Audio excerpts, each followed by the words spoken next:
Welcome everyone. ഇത് Samsung 29 inch ഫ്ലാറ്റിൻ്റെ T വിയാണ്. അപ്പോൾ അതിൻ്റെ കംപ്ലൈൻറ്റ് എന്ന് പറയുമ്പോൾ ഓണാവും ഓഫാവും, പിന്നെ അത് മാത്രമല്ല ചെറിയ പിക്ചറുമാണ്.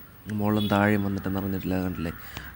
ഫസ്റ്റ് തന്നെ ഓൺ ചെയ്തപ്പോൾ ഒരു ലൈൻ അടിച്ച് നിൽക്കുന്നുണ്ട്. ഇപ്പോൾ വീണ്ടും ഓഫായി ടി വി.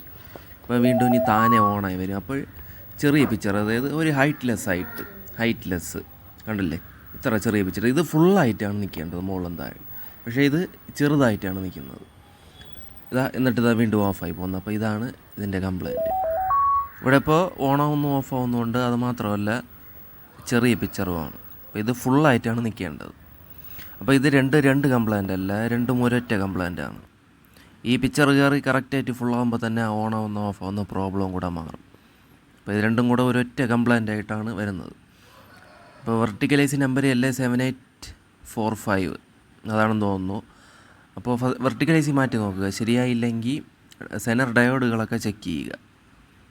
എന്നിട്ടും അതിലും ശരിയായില്ലെങ്കിൽ ഇതാണ് റെസിസ്റ്റൻസ് പൊസിഷൻ നമ്പർ R222 ഈ സ്ഥലത്ത് വരുന്ന റെസിസ്റ്റൻസ് ഞാൻ ഇപ്പോൾ മാർക്ക് ചെയ്ത് കാണിച്ച സ്ഥലം, അതായത് R222 അവിടെ അടയാളപ്പെടുത്തിയിട്ടുണ്ട്. അപ്പോൾ ഇവിടെ വരുന്ന ഈ ഒരു റെസിസ്റ്റൻസ് കംപ്ലൈൻ്റ് ആകുമ്പോഴാണ് ഇങ്ങനെ ഓണായി ഓഫായും അതുമാത്രമല്ല ഈ ചെറിയ പിക്ചറായിട്ട് ഇങ്ങനെ വരുന്നത്. കാരണം ഈ ഒരു കംപ്ലൈൻറ്റ് ഞാൻ ഒരു സാംസങ്ങിൻ്റെ 21 ഇഞ്ചിൻ്റെ ടി വിയിലും റെഡി ആക്കിയിട്ടുണ്ട്. പക്ഷേ അതിൽ ഓണാവുന്ന ഓഫാവുന്ന കംപ്ലൈൻറ്റ് അതിൽ വന്നിട്ടില്ല. പക്ഷേ എന്താണ് ഈ ഒരു ചെറിയ പിക്ചർ ഇങ്ങനെ വന്നിട്ടുള്ളത് റെഡി ആക്കിയിട്ടുണ്ട്. ഇത് ഈ റെസിസ്റ്റൻസാണ്. അപ്പോൾ ഇതിന് കറക്റ്റ് വാല്യൂയും കാര്യങ്ങളൊക്കെ ഉണ്ട്. അത് എന്താണെന്ന് വെച്ചാൽ നോക്കി നിങ്ങൾ തന്നെ ഇടുക. പിന്നെ എല്ലാം ഈ ഒരു റെസിസ്റ്റൻസ് ആയിരിക്കും എന്നൊന്നും പറയാൻ പറ്റില്ല. കാരണം വെർട്ടിക്കലൈസറുടെ അടുത്ത് തന്നെ ഈ സെനർ ഡയോഡുകൾ ഏതെങ്കിലും ഷോർട്ടായി നിന്നാൽ ഇതേപോലെ ഓണായി ഓഫായി നിൽക്കും, ചെറിയ പിക്ചറും ആയിരിക്കും. അങ്ങനെ എനിക്ക് കിട്ടിയിട്ടുണ്ട്. ഓക്കെ, പിന്നെ ആദ്യമേ ഞാൻ ഇത് വെർട്ടിക്കലൈസിയൊക്കെ മാറ്റി നോക്കിയിട്ടുണ്ടായിരുന്നു.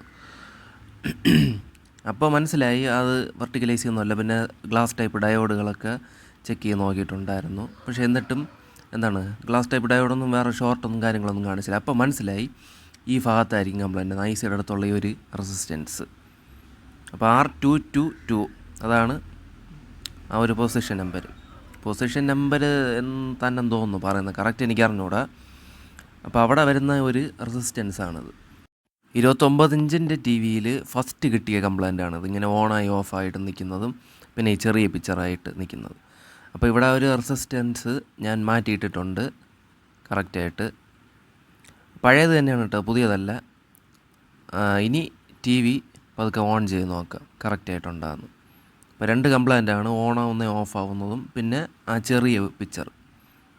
ഓക്കെ, അപ്പോൾ രണ്ടും കൂടെ ഈ ഒരു റെസിസ്റ്റൻസിൽ തീരുമെന്നാണ് എനിക്ക് തോന്നുന്നത് മാറ്റിയതുകൊണ്ട്. അപ്പോൾ രണ്ടും കൂടെ രണ്ട് കംപ്ലൈൻ്റ് അല്ല, ഒറ്റ കംപ്ലൈൻ്റാണ്. ഓക്കെ, അപ്പോൾ ടി വി ഇനി ഓൺ ചെയ്ത് നോക്കാം. പിന്നെ ഞാൻ ഇവിടെ പറയുന്നതിലോ പ്രവർത്തിക്കുന്നതിലോ എന്തെങ്കിലുമൊക്കെ ചിലപ്പോൾ മിസ്റ്റേക്കുകൾ കാണും. അപ്പോൾ അതൊക്കെ ദയവായിട്ട് ക്ഷമിക്കുക. ഓക്കെ, അപ്പോൾ ടി വി ഓൺ ചെയ്തിട്ടുണ്ട്. കറക്റ്റായിട്ട് ഓണായി വന്നിട്ടുണ്ട്, ഫുൾ സ്ക്രീനും ആയിട്ടുണ്ട്. ഇപ്പോൾ ഓണാവുന്ന ഓഫാവുന്ന ആ ഒരു പ്രോബ്ലം ഇവിടെ കാണാനില്ല. അപ്പോൾ ഈ രണ്ടും കൂടെ ഒരൊറ്റ കംപ്ലൈൻ്റ് ആയിരുന്നു, ഈ ഓണാവുന്ന ഓഫാവുന്നു പിന്നെ ആ ഒരു ചെറിയ പിക്ചറായിട്ട് വന്നത്. അപ്പോൾ ഈ ഒരു റെസിസ്റ്റൻസ് ആയിരുന്നു പ്രോബ്ലം. ഇപ്പോൾ കണ്ടില്ല, കറക്റ്റായിട്ട് ഫുൾ സ്ക്രീൻ ആയിട്ടുണ്ട്, നേരത്തെ ഹാഫിലായിരുന്നു നിന്നത്. അപ്പോൾ സംഭവം ഇത്രയേ ഉള്ളൂ. അപ്പോൾ എൻ്റെ ഈ വീഡിയോ ഇഷ്ടപ്പെട്ട വീഡിയോയ്ക്ക് ഒരു ലൈക്ക് അടിക്കാനും പിന്നെ ചാനലൊന്ന് കയറി സബ്സ്ക്രൈബ് ചെയ്യാനും തൊട്ടടുത്തുള്ള ബെല്ലൈക്കൺ ഓൺ ചെയ്യാനും മറക്കല്ല്. അപ്പോൾ താങ്ക് യു ഫോർ വാച്ചിങ്.